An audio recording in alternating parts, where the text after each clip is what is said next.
Pour tous les étudiants de la classe de seconde, les deux sections A et B, je vais m'adresser à vous tout le monde. Bien sûr, moi j'ai votre numéro, le groupe de section de la section A, parce que je n'ai pas les numéros de téléphone de quelqu'un de la section B. Si vous voulez, s'il vous plaît, si vous en avez, essayez de les contacter pour les informer. À partir de maintenant, je vais envoyer un travail toujours en commun pour les deux sections. D'accord? Voilà, comme d'habitude, déjà, je vous ai demandé ce travail avant, mais c'était pas bien organisé. S'il vous plaît, vous savez bien que ça fait longtemps qu'on s'est pas vu. J'espère qu'on retrouve une fin à cette épidémie quand même qui touche tout le monde. Mais en attendant, on va pas perdre le temps. On va travailler un petit peu pour rattraper notre travail qui était retardé un petit peu. Voilà. Alors, je vous rappelle un petit peu de notre programme. On était au mois de février, avant de nous quitter, on était au thème de la violence et vous avez fait une petite recherche sur ce thème-là, mais on n'a pas eu le temps de travailler des textes. À partir de maintenant, je vais vous demander ce texte qui est situé à la page 208 dans votre programme annuel quand vous le voyez. Et ce thème ou bien ce texte-là parle de la non-violence comme c'est cité dans le sous-thème qu'on voyait. C'est-à-dire comment faut-il lutter avec d'autres façons, d'autres manières à faire contre la violence et comment il faut arriver à ces fins sans recourir à la force et à la violence.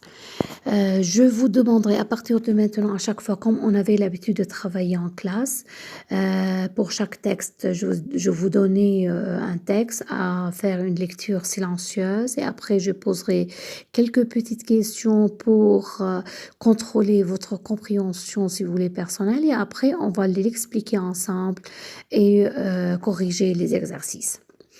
C'est ce que je vous demande maintenant, s'il vous plaît. Je vous demande d'abord, avant de commencer mon travail, d'être sérieux dans ce travail et que tout le monde travaille vraiment avec moi et qu'il donne quand même une importance à notre travail parce que une fois que c'est terminé ce problème universel, on va retourner et je vais vous faire des évaluations et de vous prendre des notes quand même.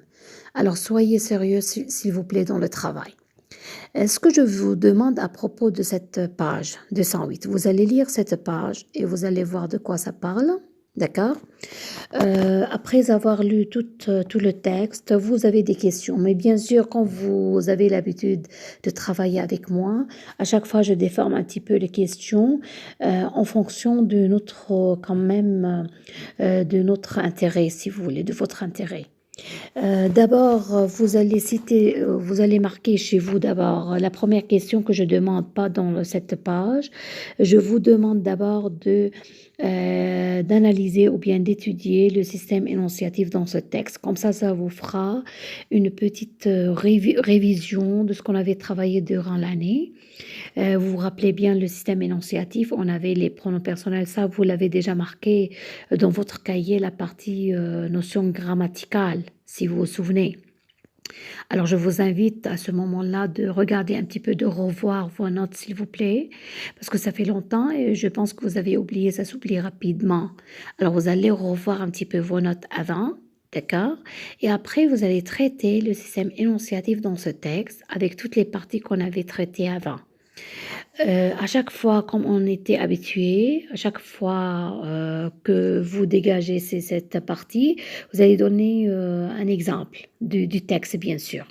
Ça, c'est la première question, système énonciatif. Deuxième question, vous allez relever, vous allez bien préciser les temps verbaux ici utilisés dans ce texte et donner la valeur de chaque temps. C'est-à-dire, par exemple, vous trouvez le temps du présent, d'accord, vous me dites à quelle ligne, par exemple, et ou bien vous me donnez l'exemple, entre guillemets, bien sûr, parce que c'est retiré du texte. Et vous précisez la valeur de ce temps-là, parce que vous savez bien que, on l'avait déjà expliqué en classe, qu'un temps un temps verbal peut avoir plusieurs valeurs en même temps. D'accord? Ou bien dans chaque place, il y aura une valeur différente que l'autre. Alors, vous allez me donner par exemple le présent, je vous rappelle qu'en vérité générale, la narration, etc., etc. Je ne vais pas tout citer, vous pouvez revoir ça parce que c'est déjà expliqué. Après les temps verbaux plus valeur, ça fera la deuxième question. Je vous donnerai la deuxième question qui va être dans cette page-là, 209, le numéro 5. Vous faites numéro 5. Le premier point seulement, je vais lire, relever les expressions relatives aux deux rubriques, violence et non-violence. Puis, dégagez-en le rapport avec le personnage de son action. Ce que je vous demande dans cette question, c'est seulement de faire, par exemple, comme une sorte d'un tableau et vous me dites où sont les expressions utilisées dans le texte pour marquer la violence et de l'autre côté, où sont les expressions qui partent de la non-violence. C'est-à-dire, vous avez deux thèmes opposés, violence et non-violence. Vous faites une partie d'un petit tableau. Et à chaque fois, vous allez me relever du texte les expressions qui montrent chaque partie de ces deux-là. D'accord? Je pense que c'est clair. Voilà. Après le numéro 5, vous allez passer au numéro 7. Alors 7, ça sera la quatrième question. En vous référant au champ lexical, retracez le chemin du pacifisme suivi par Gandhi, puis déduisez le message moral. Alors ce que je vous demande dans ce cas-là, vous allez relever le champ lexical qui parle du pacifisme. Pacifisme, c'est-à-dire la façon d'être calme. Comment Gandhi, il a lutté contre la violence dans ce texte et dans sa vie en général, c'est déjà connu. Comment il a lutté et quelles sont les expressions dans le texte qui montrent le calme, la tranquillité de Gandhi, comment il a travaillé, c'est-à-dire le bon côté de son travail. C'est ça le pacifisme. C'est comme il cherchait la paix. Ça vient de la paix, si vous voulez, un petit peu. D'accord? Alors, vous allez me relever le champ lexical de la paix du pacifisme de Gandhi. Et après, à la fin, vous allez me donner dans 2 lignes ou 3 lignes maximum le message moral que Gandhi, ou bien dans le texte, voulait nous transmettre sur la violence ou bien la non-violence. Alors, jusqu'à maintenant, je reprends. Vous lisez le texte, s'il vous plaît, pas rapidement, vous essayez de comprendre. Vous allez répondre à ces questions-là, le système énonciatif, plus temps verbaux et valeurs, plus numéro 5, le premier point, plus le numéro 7. S'il vous plaît, ce travail-là, nous sommes aujourd'hui, si vous voulez, mardi.